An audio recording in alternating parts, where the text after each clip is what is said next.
j'ai le grand plaisir de recevoir sur ce plateau Jamel Cherigui. Bonjour. Bonjour, un auteur qui nous vient, j'allais dire de nulle part, non, il sait d'où il vient, il va nous le dire. Et son éditeur, Maher Guven, qu'on connaît bien ici, puisque Maher a été primé par le prix Régine de Forges. Il est auteur-éditeur et on est très fiers de vous recevoir à nouveau à Lire à Limoges. Si vous le voulez bien, on va un petit peu parler du premier roman de Jamel, et ensuite on parlera un petit peu de la maison d'édition La Grenade, qui est un nouveau label éditorial avec que des gens comme vous, Jamel, qui ont 30-40 ans, qui parlent, qui racontent la vie dans des langages forts. C'est pas anodin, c'est pas ordinaire, mais ça fonctionne puisque voilà, ce label s'appelle La Grenade. Maher a dégoupillé un peu plus d'1 an et maintenant a une production établie. Et c'est vrai que Jamel, vous êtes l'auteur qui a explosé ce printemps. Et en fait, avec un roman qui raconte la vie, avec un sens littéraire énorme. Et je voulais vous demander, qu'est-ce qui vous a pris, puisque vous avez 34 ans, vous êtes épicier à Roubaix, dans le nord de la France, vos parents sont kabyles, vous êtes français, on va dire assimilé, comme on dit trop souvent et mal. Qu'est-ce qui vous a pris, en tant qu'épicier, d'écrire un livre qui tombe comme ça, quoi, du pain béni? Ben, je ne sais pas si ça s'explique forcément. Expliquer le processus créatif, c'est un peu compliqué, mais c'est suite à de nombreuses lectures. Donc le métier d'épicier, c'est un métier qui laisse beaucoup de temps devant soi. Il n'y a pas forcément toujours beaucoup de clients dans l'épicerie, donc entre deux, on lit. Et à force de lire, je me suis dit pourquoi moi aussi, j'écrirais pas un peu mon histoire. Donc j'ai regardé un peu comment les écrivains fabriquaient, en quelque sorte, leurs livres. J'ai analysé les différents styles, les différentes époques. Et au bout d'un moment, j'ai eu l'impression d'être presque envahi par une histoire. Et ça a été plus fort que moi. Il a fallu que je la dépose sur papier. Vous avez décidé d'écrire un roman afin de raconter la vie des laissés pour compte, ceux que l'on n'entend jamais. Ouais, je pense que c'est des gens qui se sont mis aussi un petit peu en marge, qui ont un peu de mal avec, pas l'intégration au sens où on peut l'entendre, mais avec une vie qui serait un peu plus dans les règles, avec un boulot réglementaire, une vie un peu plan-plan. C'est des gens qui veulent se sentir vivants. Et quand on est à la marge, forcément, il y a des élans ça crée des élans de vie. Ouais, c'est un peu des âmes damnées quand même. D'un point de vue extérieur, on peut penser qu'ils survivent, mais pour eux, c'est la vraie vie, vu qu'ils ne connaissent pas autre chose de toute façon. Donc, ils ne se posent pas de questions sur... Nous, on voit ça d'un œil avec un peu de hauteur, donc on se dit ils mènent des vies quand même en marge, dans ce milieu un peu interlope, mais eux, c'est tout ce qu'ils connaissent, donc ils ne se sentent pas, eux, en marge. C'est nous qui les voyons en marge. Tout au long de votre roman, les personnages, ça foisonne, et chacun a... Marcel Proust a fait 5000 héros dans son œuvre, et vous, vos héros, ont la même qualité descriptive, pas avec le même langage. Qu'est-ce qui vous prend de parler de ces mecs qui sont damnés, qui sont des putains de désillusions? C'est des gens... vécu? Ouais, c'est des gens que j'ai côtoyés et que, comme vous l'avez précisé, je suis encore épicier à Roubaix, donc c'est des gens que je côtoie. Il n'y a pas que ça à Roubaix, mais il y en a. Et moi-même, j'ai eu une jeunesse un peu chaotique, un peu turbulente. Moi-même, j'ai zoné un peu...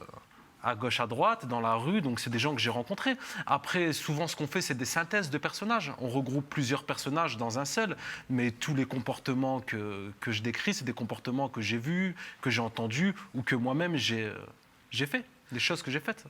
Et alors, on a discuté un petit peu avant, vous lisez tout, quoi. J'aime beaucoup la littérature, c'est vrai. Je me suis pris au jeu, et c'est devenu une sorte d'addiction, donc... Comme je l'ai souvent répété, une addiction qui a remplacé une autre. Et pour moi, les meilleurs conseillers en matière de littérature sont les auteurs eux-mêmes. Je préfère écouter un auteur plutôt qu'un critique littéraire ou qu'un magazine. C'est vraiment, si un auteur que j'affectionne beaucoup affectionne lui-même un autre auteur, ben, j'irai plus facilement vers cet autre auteur. Vous avez mis combien de temps à écrire 2 ans. ce roman? 2 ans. 2 ans en étant en double emploi. Et les corrections, vous avez vu ça, on en parlera tout à l'heure, mais avec votre éditeur qui vous a guidé. 1 an. Donc 2 ans d'écriture, 1 an de travail. Ouais, on devait le faire de visu, mais à cause des conditions sanitaires, on a travaillé par mail. Est-ce que vous, personnellement, l'épicerie et ou la littérature vous ont aidé à sortir de certaines addictions? Et est-ce que ça vous a fait sentir bien? Et est-ce que vous allez continuer? C'est un peu ça aussi l'idée. Est-ce que ça va vous permettre de vous transporter encore plus loin? Ben, on ne sait jamais de quoi demain est fait. On va pas trop s'avancer. Vous savez, on dit une journée à la fois. Mais c'est vrai que j'ai pu avoir des périodes un peu troubles, avoir certaines addictions. Et l'épicerie et la littérature m'en ont sorti. Mais pendant combien de temps? Est-ce que ça durera? Seul l'avenir le dira. Je profite déjà au jour le jour. Est-ce que cette vie trépidante que vous avez, puisque maintenant on peut dire que vous êtes un auteur à succès, enfin franchement, et on en est très content, parce qu'un premier roman dans une maison qui démarre, enfin, dans l'industrie du livre, dans la culture du livre, c'est pain béni, je veux dire, c'est génial. La suite, après, il faut réécrire. Je vous ai demandé tout à l'heure s'il y avait une suite au roman, parce que la fin, qui est magnifique, appelle d'une suite. Et vous m'avez dit non. Non, il n'y a pas de suite, la boucle est bouclée. On passe à autre chose. Il n'y a pas de tome 2. Il n'y a pas de tome 2. Merci, Jamel. On va maintenant passer à un moment aussi intéressant, qui est ce rapport entre l'éditeur et son auteur. Et on a la chance d'avoir donc Maher Guven qui est avec nous, qui est habitué à lire à Limoges, puisqu'il est écrivain aussi. Il a écrit un roman qui s'appelle Grand Frère, et il a reçu le prix Régine de Forges, qui est une auteure magnifique, qui a bravé la censure, qui était un mec qui avait comment on dit, des claouis. C'est ça, des claouis. Ouais. Et donc ce prix est fortement ancré à lire à Limoges, avec les 3 enfants de Régine, et Maher a reçu le prix Régine de Forges. C'est toujours des premiers romans. Vous ne l'aurez pas cette année, c'est pas vous, mais vous reviendrez, mais pas pour ce prix-là, parce que le deuxième, on l'attend avec impatience. Donc Maher, pareil, même âge, 35 ans, on peut 34. le dire. 34, ouais. Ah, ça compte. Ouais. Comme lui, pour les enfants. 35, hein. Ah ouais. Ouais. C'est mon grand frère. Ouais, c'est ton grand frère. Donc ouais, une mère turque, un père kurde, apatride. Ouais. Pas de région vraiment ancrée, non? C'est dire. Parisien? Non, je suis nantais. Nantais, ah ouais. Bah oui. Ah quand même. Ah bah oui. Ah ouais. Non, faut réviser les fiches. Ah ouais, alors, j'ai pas tout sur Wikipédia, ils sont mauvais. Hein. Donc en 2018, Grand Frère, roman magnifique, lisez-le, en poche, en format, voilà, il faut y aller. Vous avez dirigé avec Eric Fotorino, Laurent Grelsheimer, François Bunel, Julien Bisson, le journal Le 1. Ouais. Puis à un moment, on ne sait pas pourquoi, vous avez fui en Allemagne, par amour, par volonté d'écrire, par volonté de réfléchir. L'appel des bretzels. Ouais, l'appel des bretzels et de la bière. Et de la bière. Ah non, on n'a pas le droit. Et puis ensuite, paf, vous rencontrez, vous avez un projet. Ouais. Et vous créez donc La Grenade, qui, comme son nom l'indique, comment dire, c'est des voix explosives, exotiques, des nouvelles voix, plutôt des jeunes auteurs, un peu urbains, un peu... Voilà, il faut y aller, il faut rentrer dedans, il faut que ça dégoupille, il faut que ça explose. Et la patronne de l'ATES, Véronique Cardy, que nous saluons, vous fait confiance et dit, ton label, je le prends, t'y vas, vas-y, fonce. Exactement. Voilà. Alors, c'est ça. Bah, vous avez tout dit, Bertrand. Non, mais vas-y. Non, vas-y. mais j'avais le sentiment qu'il y a une France qu'on ne lisait pas. Une France plus jeune, une France des régions, une France des marges. Que l'édition, les auteurs se ressemblaient beaucoup. Et je me disais, moi je viens d'ailleurs, j'ai un parcours différent, mais je ne suis pas le seul. On est dans un pays où il y a énormément d'énergie. Les gens ont énormément d'idées. On est un pays, les gens sont cabotins en France. Ils font des blagues, puis c'est un pays de littérature. Que les gens écrivent ou qu'ils n'écrivent pas. Vous allez dans un café, c'est de la littérature. Audiard, il écoute les discussions de café. Et donc cette énergie, je me disais, je suis persuadé qu'il y a des gens dans leur coin qui rêvent d'écrire un livre, qui ont les qualités pour être auteurs, qui n'ont pas le réseau, qui n'ont pas la confiance en eux. Alors, donc construisons une citadelle. une citadelle et j'en serais le douanier, je tamponnerais les passeports pour que les gens puissent y accéder.